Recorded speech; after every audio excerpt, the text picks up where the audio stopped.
Alex and Allyson Grey are two of the most influential and radical artists of the last 30 years. Their psychedelic, transformative, and visionary work has been showcased all over the world. It's even been featured as album art for bands like Nirvana, the Beastie Boys, and Tool. Alex is probably best known for his depiction of translucent and anatomically correct human bodies that force the viewer to examine the role of human spirituality and higher consciousness. But along with their paintings, the Greys also engage in performance art, sculpture, and installation art. And perhaps the most famous collaborative piece between them is the Chapel of Sacred Mirrors, a trans-denominational church featuring a series of Alex's paintings that has been lauded as one of the most important works of spiritual and transcendental art in the world.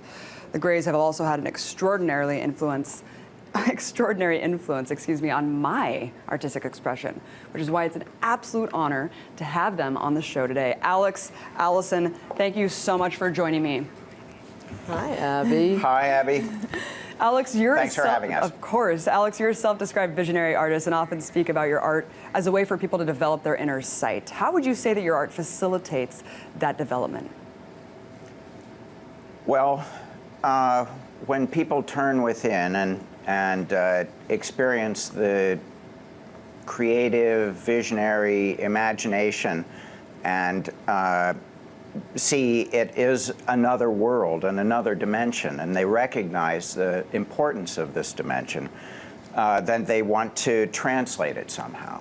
And I think it's a basic human motivation.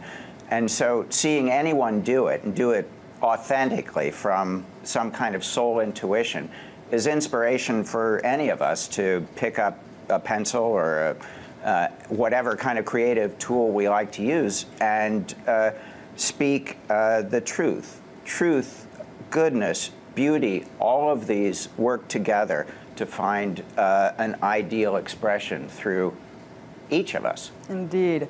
And one of the most interesting aspects of your art is the anatomically correct depiction of inner body systems. You spent 5 years studying anatomy at Harvard. Why is scientific accuracy so important to your vision, Alex?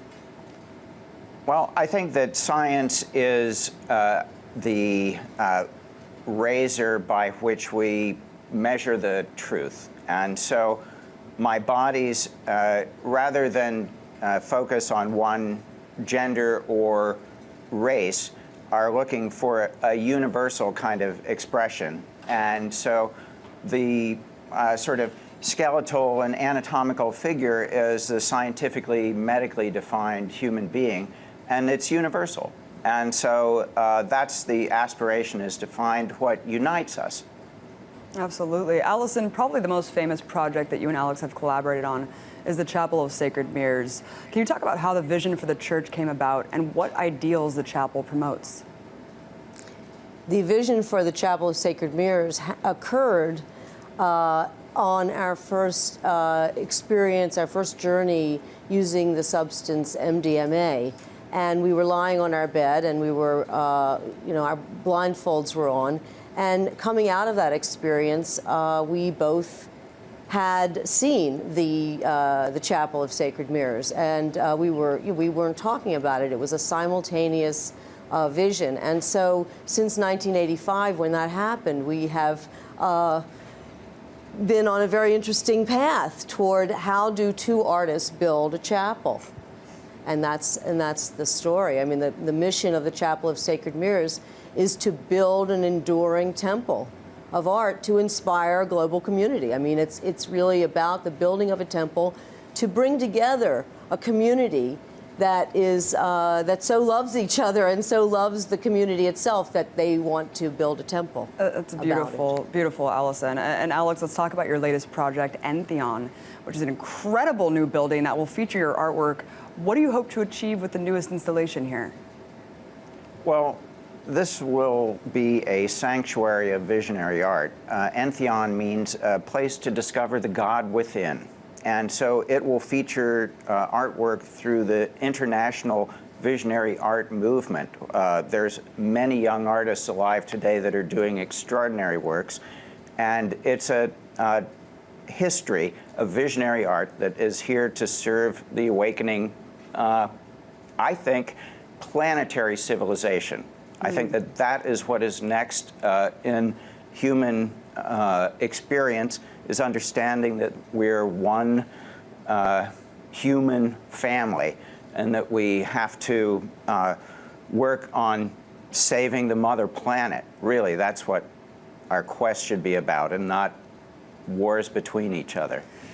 Absolutely, the revolution of consciousness. I can't think of another artist that depicts this as well as both of you. Allyson, you and Alex have collaborated on artwork and life for nearly 4 decades. I mean, I think what's so inspiring more than anything is the strong bond and spiritual relationship that you guys have held. How have you managed to keep that so strong? Well, I think these simultaneous visions have been amazing. I think it's our spiritual life, really, that keeps us together in our spiritual life. You know, I grew up Jewish, Alex grew up Christian, but our spiritual life has been revolutionized by psychedelics. And so we find that that's true for a lot of people, and a community is gathered that feel this opening to spirit through the use of these, what we call sacraments, what we think of as sacraments, and to use them in a sacramental setting. You know, well, it's science now. I mean, Johns Hopkins has proved it, and it's science. It can cause mystical experiences, and people have them, and they want to gather together around that. So that's been, I think, the glue to our relationship, and having a project together, and many projects, a lifetime together. We share a studio for 38 years, so we're together in the studio all the time. We're always looking at each other's work, and we've influenced each other's work more than anyone or anything ever could. Amazing. Alex, you often feature religious figures in your work. She just mentioned growing up Jewish, growing up Christian, such as Buddha, Jesus. How does organized religion fit into your notion of spirituality?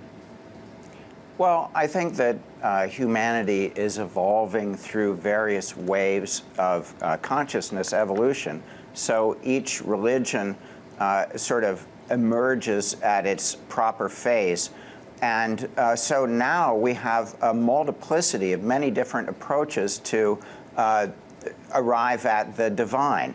And we like to think in a way that, that religion is a united human expression. And by looking at what unites it, such as the arts, creativity runs through all the world religions. We wouldn't know of their stories or see their architecture or art and things like that. So creativity is something that runs through all of them. So we start to think of creativity as a trans-denominational kind of religious orientation or spiritual practice. So, and many artists talk about when they are doing their artwork, that's when they're in contact with this creative flow. This creative flow is none other than the Creator working through us. Yeah. So that's our quest, to provide a place for that realization. We don't advocate the use of these sacraments, and certainly don't do them at our church. It is a current struggle, I think, that the sciences and the arts are trying to find a proper context for these heart-opening sacraments in our evolving society. And Alex, speaking of spiritual depictions, I can't help but ask you about the famous painting of Barack Obama in 2008. It took me by surprise, just because I'm such a huge fan, and you know, I just wanted to see personally what you were trying to express with the painting. And do you think the president has lived up to your portrayal of him here? Well, I have to say, the painting was done prior to the election. This was back in 2008, and there was McCain versus Barack Obama. And I was at a tattoo convention, and I thought, let's start some conversations. Because of those two candidates, that was the one I would go with. And so I've appreciated having a president who can think on his feet, and who's you know, whip smart, and has made some advances in the health care and also in the gay rights and things like that. I think this is really actually pretty important stuff. But there's been so many ways that I've been disappointed. So, I've gotten a lot of egg on my face for doing this and creating a kind of unrealistic ideal for anyone to live up to. But I love to see the best in people. And at that time, prior to the election, he was the first person, I think, to have been embraced by the world. And certainly in, in relation to his predecessor, he was a much hoped for kind of transition. So it was on that ride of enthusiasm that many artists, not just myself, but actually dozens and dozens of artists prior to the election made art about Barack Obama, and that's unprecedented. And you made him with a third eye.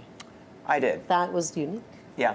Well, I totally hear what you're saying. You know, and that's what's so amazing about your art is that you're putting up this ideal that you want to see be achieved. It's not that you're reflecting something that already is. It's that this is the universal language that we can all hope to achieve, gather together, and put our collective consciousness together to achieve. And Alex, I know that you've served on the board of the Center for Cognitive Liberty and Ethics. Allyson, I wanted to go to you and just talk about the notion of cognitive liberty.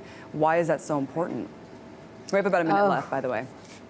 Well, I really want to give it over to Alex. He is the great spokesmodel for cognitive liberty. Let's hear what you have to say. Civil liberty. Look, the freer that our minds are, the more imagination we can put at the disposal of finding a way to get along and make something beautiful together as a human race. What I think is important now is to reclaim our hearts, our compassion for ourselves and for our mates and for the world, for our communities. Look for ways that we can put peace out in the world. That's why we make art. We think art is the opposite of war. We think that artists, wage peace. Absolutely. And so that is our quest. You guys are both beautiful people, huge inspirations to millions of people around the world. Thank you so much. Alex and Allyson Grey, a true pleasure to have both of you on. Thank you, Abby. Thank you, Abby. Absolute honor to have them on the show today. Alex, Allyson, thank you so much for joining me. Hi, Abby. Hi, Abby. Alex, Thanks for having us. Of course. Alex, you're a self-described visionary artist and often speak about your art as a way for people to develop their inner sight. How would you say that your art facilitates that development? Well, when people turn within and experience the creative, visionary imagination and see it is another world and another dimension, and they recognize the important art for bands like Nirvana, the Beastie Boys, and Tool. Alex is probably best known for his depiction of translucent and anatomically correct human bodies that force the viewer to examine the role of human spirituality and higher consciousness. But along with their paintings, the Greys also engage in performance art, sculpture, and installation art. And perhaps the most famous collaborative piece between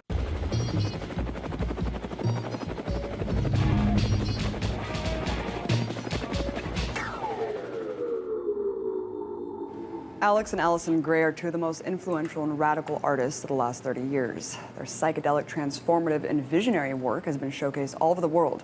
It's even been featured as between them is the Chapel of Sacred Mirrors, a trans-denominational church featuring a series of Alex's paintings that has been lauded as one of the most important works of spiritual and transcendental art in the world.